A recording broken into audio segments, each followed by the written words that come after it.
अगर आपने कंसीव करने के लिए ट्राई किया है और इम्प्लांटेशन फेल हो गया है तो क्या होता है कि पीरियड आने से पहले ही आपके जो बॉडी है वो आपको बताना शुरू कर देती है कि इम्प्लांटेशन फेल हो चुका है।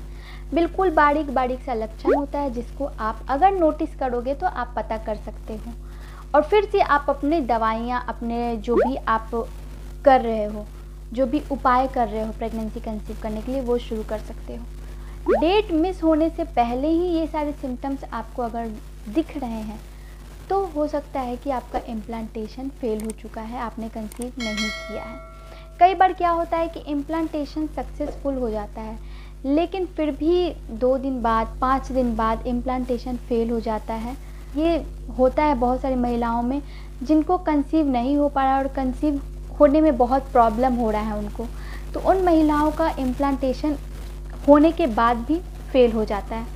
तो मैं कुछ सिम्टम्स आप लोगों को बताऊंगी कि ये सारे सिम्टम्स आपको महसूस हो रहे हैं कि नहीं। अगर नहीं हो रहे हैं ये सारे सिम्टम्स तो बहुत अच्छा है, आपने सक्सेसफुल कर लिया है, आपका जो इम्प्लांटेशन है सक्सेसफुल हो गया है। अगर ये सारे सिम्टम्स आपको महसूस नहीं हो रहे हैं तो इसलिए आपको ध्यान देना है कि मैं जो सिम्टम्स बताऊंगी वो नोटिस आप करते रहें। ये डेट से 4 से 5 दिन पहले आपको महसूस होने शुरू हो जाएगा। फीवर जैसा फील हो रहा है, ये हार्मोनल इम्बैलेंस के कारण होता है। जैसे ही आप कंसीव करते हो प्रोजेस्टेरॉन, एस्ट्रोजन हार्मोन्स की जो उत्पत्ति है वो होने लगती है। साथ ही प्रोजेस्टेरॉन हार्मोन्स जो है रैपिडली बढ़ता है और जब फेल होता है तो रैपिडली घटने भी लगता है, वो नीचे गिर जाता है। तो प्रोजेस्टेरॉन हार्मोन्स और बहुत सारे हार्मोन्स के इम्बैलेंस के कारण आपको फीवर जैसा फील होगा, कमजोरी, थकान जैसा फील होगा ज़्यादा। आप सोई रहेंगी, आपकी तबीयत ठीक नहीं लगेगी, कहीं ना कहीं आप बिल्कुल अनकॉन्शियस फील करोगे। दूसरा ये है कि यूट्रस हेवी फील होगा। जब इम्प्लांटेशन फेल हो जाएगा तो जो पीरियड आने वाला होता है जिसके कारण यूट्रस आपको हेवी फील होगा। तो अगर यूट्रस जहाँ है वहाँ आपको हेवी फील हो रहा है तो ये इम्प्लांटेशन फेल होने का एक सिम्टम्स है।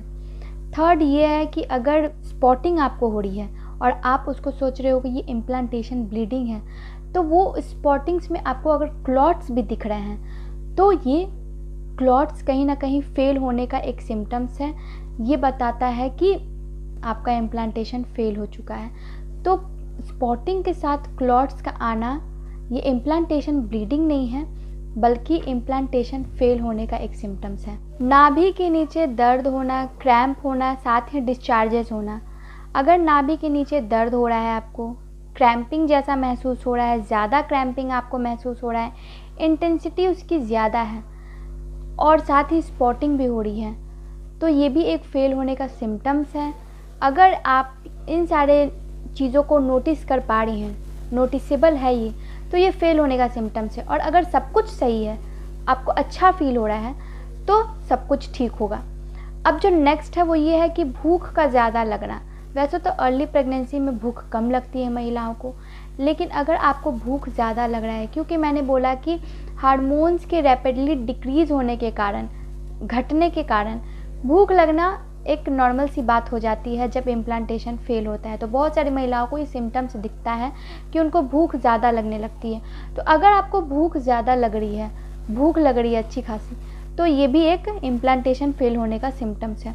अगर ये सारे सिम्टम्स आपको महसूस हो रहे हैं तो ये फेल होने का सिम्टम्स है। और अगर ये सारे सिम्टम्स आपको महसूस नहीं हो रहे हैं तो सब कुछ अच्छा है। पीरियड मिस होने के 10 दिन के बाद से आप टेस्ट कर सकते हो, रिज़ल्ट अच्छा एग्जैक्ट उस समय आने के चांसेस ज़्यादा होते हैं। तो डेट मिस अगर आपका हो जाए तो 10 दिन के बाद से आप चेक करो, और अगर फेल हो गया होगा तो डेट के समय आपको पीरियड आ जाएगा खुद ब खुद।